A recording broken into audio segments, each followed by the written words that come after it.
श्रीक्षेत्र चली महाप्रभुंर नवदिनात्मक यात्रा आउ घोष यात्रा श्रीजू एवं आड़प मंडप रे भक्तजन को दर्शन दौरान हेले गतकाली जितेबाला गुंडीचा मंदिर को श्रीजूर पहंडी विजय आरंभ होता प्रथमे बलभद्र महाप्रभुंर पहंडी समय रथर चार उपरे सेवकों द्वारा टली पड़ी बलभद्र महाप्रभु कहीं एभली घटना घटिला। ये घटना आज जगन्नाथ प्रेमी सारा देश राज्य रे जगन्नाथ प्रेमी महल रे व्यथित करिछि। प्रभुंकर प्रति एभली जो घटना घटिला समस्ते असंतोष व्यक्त करछंती, मन उणा करछंती। भक्तों मुहरे मनरे मुहरे आखिरे लुह झरुछि। तेबे ये कहीं एभली घटना घटला ए संपर्क में आमको सूचना देवे जगन्नाथ महाप्रभुंकर मुख्य बाड़ग्राही जगन्नाथ स्वामी महापात्र। मु आपन को स्वागत करुछि। आपन जानिछंती महाप्रभुंकर भक्त आपन एवं महाप्रभुंकर सदा बेले सबु प्रसंग रे आपन मुह खोली थांती। आज आपण को दैतापति निजोग को आपण दैतापति सेवक मानू सारा दुनिया आज आंगुली निर्देश करुच्ची एभली गोटे दुर्घटना घटिला। ए दुर्घटना पछरे कौन रही कारण कहीं एभली घटना घटिला? आज्ञा शुणु यहीटा गोटे अघटन घटला प्रभु केमी हयनि अघटन घटला। प्रभुंर जो छाटेनी बंधा होता से कान्हुआसी पछपटे थाए से कान्हुआसी दिए छाटेनी दिथर तीन थर गोड़िया होकर स्ट्रंग रही है। ये छाटेनी की एथर भावुँ गोटे थर गलिया डबल होनी तापर सेकेंड जो सेवायत किसी कम ना ता भितर आज्ञा शह शह हजार हजार सेवायत जहाँ ठाकुर कर क्या कथा माने भी ना माने से पिला माने क्या कथा भी शुणु ना जगन्नाथ को खेल कुंडे मेले कर दुखदायक घटना।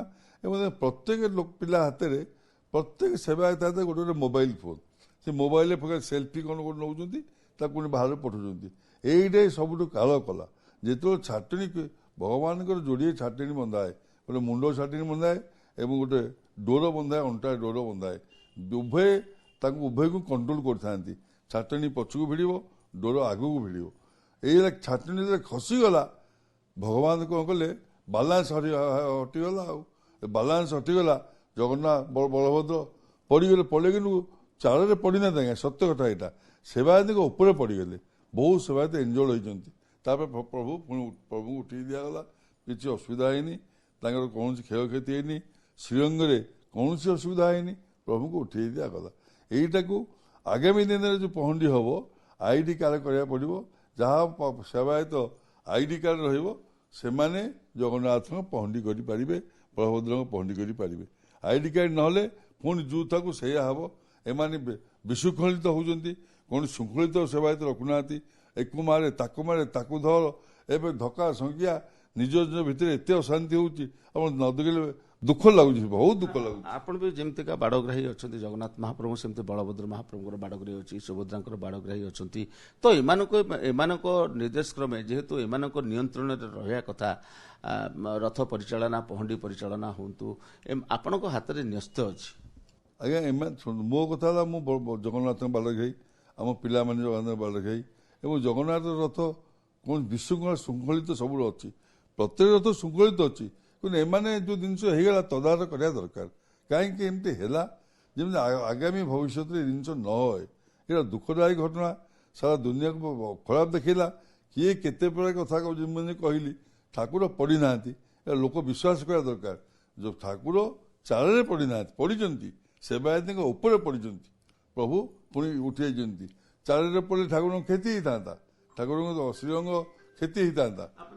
चार बंधा होची से चार जीवा समय पहंडी समय किसी असुविधा अनुभव होची आज्ञा शुणु चार बहुत नार हो फांका एपटे फांका रही जाऊँगी लोक पड़गले भी तले पड़ो ठाकुर पड़े से गोटे देखा दरकार चार केमी गैप हो जाऊँगी ठीक मार चार होनी चारटा देखा दरकार आज्ञा हाँ बाल फल भल हाँ खसी जाऊँगी ठाकुर पड़े सेवायत पड़े अन्य सेवायत माने भी जो मैंने अच्छा मुह खोलुंट जे एथरक जो नुआ सरकार आसिले पहंडी की शीघ्र करने महाप्रभु दे आगुआ सेनापटा लगी है एभली गोटे प्रश्न अटुची महाप्रभुर हाथ को बांधिकी खाଇବା दवा खावा दवा ठीक है ना बोलिका जहाँ गोटे प्रश्न चलती एभली तो प्रति वर्ष एभली घटना घटुची। आज्ञा शुणु ତିନି ଦିନ ଦଇତାପତି ମାନେ ନ ଶୋଇ ନ ଖାଇ ସତ କଥା କହୁଛି ପ୍ରଭୁଙ୍କର ସେବା କରିକିରି ତାଟି ଖୋଲିଲା। କାହିଁକିନା ବିଶ୍ୱ ପ୍ରସିଦ୍ଧ ରଥଯାତ୍ରା ବିଫୋର ଟାଇମ୍ରେ ହେଲା। ବିଫୋର ଟାଇମ୍ରେ ଜଗନ୍ନାଥ କାମ ହେଇଛି, ଭୋଗ ରାଗ ସବୁ ଠିକ୍ ହେଇଛି। ଜଗନ୍ନାଥ ଗୁପ୍ତ ସେବା ବିଫୋର ଟାଇମ୍ରେ ହେଲା ଏବଂ ସେଥିପାଇଁ ସତ୍ୟ କଥା କହୁଛି। ସେଥିପାଇଁ ଆମର ଜିଲ୍ଲା ପ୍ରଶାସକ, ଆମ କଲେକ୍ଟର, ଏସ୍ପି 24 ଘଣ୍ଟା ପରିଶ୍ରମ କରି ପଚାରିବେ ଏବଂ ହେଲା ବିଲିକା 12 ଘଣ୍ଟା ବିଫୋର ହେଲା ବିଲିକା ଜଗନ୍ନାଥ ମହାପ୍ରଭୁ ସାରା ବିଶ୍ୱ ଆପଣ ଟିଭି ମାଧ୍ୟମରେ ଦେଖିଲା। କାହିଁକିନା ଜଗନ୍ନାଥ ଯେଉଁ ଲୋକ କହୁଥିଲେ 5ଟା 6ଟା ହେବ, ଦିନ ଗୋଟେ ଭିତରେ ପହଞ୍ଚି ସବୁ କାମ ଆରମ୍ଭ ହେଇଗଲା। ଏତେ ଆନନ୍ଦ ହେଲା କହିବା କଥା ନାହିଁ। ତାକୁ ସ୍ୱାଗତ ଯୋଗ୍ୟ ସେମାନଙ୍କୁ ଧନ୍ୟବାଦ। ଆମେ ତ ସେବାୟତ, ପ୍ରଭୁଙ୍କ ସେବା କରୁଛୁ। ପ୍ରଶାସନକୁ ଧନ୍ୟବାଦ ଦେବା ଦରକାର। ସେ ବହୁ ପରିଶ୍ରମ କରୁଛନ୍ତି। ଏକୁ ଯେଉଁମାନେ ନିନ୍ଦନ୍ତି ସେ ନିନ୍ଦୁକ କହନ୍ତି। ଦେଖିବେ ଆପଣ ଏତେ ସୁନ୍ଦର କାମକୁ ସେମାନେ ନିନ୍ଦା ହିଁ କରିବେ। ଆଉ ଯିଏ ଭଲ ଲୋକ ସେ ସ୍ୱାଗତ କରିବ। କାହିଁକିନା ଆପଣଙ୍କ ଟିଭି ମାଧ୍ୟମରେ ଯେତିକି ଲୋକ 10 ଲକ୍ଷ 15 ଲକ୍ଷ 20 ଲୋକ ଆସିଥିଲେ ସେ ବଳୁଛନ୍ତି। ଟିଭି ମାଧ୍ୟମରେ କୋଟି କୋଟି ଲୋକ ସାରା ବିଶ୍ୱ ଦେଖୁଛନ୍ତି ଏବଂ ସମସ୍ତେ ସେଇ ଦିନଟା ଅପେକ୍ଷା କରିଥାନ୍ତି ଯେ ମହାପ୍ରଭୁ ଟିକେ ରଥରେ ଦର୍ଶନ କରିବୁ, ରଥାରୂଢ଼ ଠାକୁର ଦର୍ଶନ କଲେ ଆନନ୍ଦ କଥା। ଯିଏ ନିନ୍ଦିବ ସେ ନିନ୍ଦକ ଲୋକ ସବୁବେଳେ ନିନ୍ଦୁଥିବ। ଆପଣ ଜାଣିଛନ୍ତି ଏ ସମ୍ପର୍କରେ ଏଇ ଯେଉଁ ଘଟଣା ଘଟିଲା, ଆଜି ମଧ୍ୟ ଶ୍ରୀମନ୍ଦିର ପରିଚାଳନା କମିଟି ବୈଠକ ବସିଛି ଏବଂ ପ୍ରାରମ୍ଭରେ ମଧ୍ୟ ଏହି ଘଟଣା ସମ୍ପର୍କରେ ଆଲୋଚନା ହେଇଛି। ଆମେ ଯାହା ଆଶା କରୁଛୁ, ଯାହା ଚର୍ଚ୍ଚା ଭିତରୁ ଆମେ ସୂଚନା ପାଇଛୁ, ଏଇ ଯେଉଁ ଘଟଣା ଘଟିଲା ଏ ଘଟଣା ସମ୍ପର୍କରେ ଗୋଟେ ସ୍ୱତନ୍ତ୍ର କମିଟି ଯାଞ୍ଚ କରିବା ପାଇଁକା ପ୍ରସ୍ତାବ ଆସିପାରେ। କମିଟି ବସୁ, ଯାଞ୍ଚ ହଉ, ଯାହା ହଉ, ଆପଣ ତ ସବୁ ଖୋଲା କଥା କହିଲେ ଏଇ ଜିନିଷ ଆଗାମୀ ଦିନରେ ନ ହଉ, କେମିତି ପ୍ରଭୁଙ୍କ ଯାତ୍ରା ଭଲ ଭଲ ହେଇଯାଉ। ଏଇସବୁ କମିଟି ବସିବ, ଯାଞ୍ଚ ହବ। ଇଏ କି ମୂଲ୍ୟ ଅଛି କ'ଣ ଖେଳ ଜିନିଷ ହେଇଛି?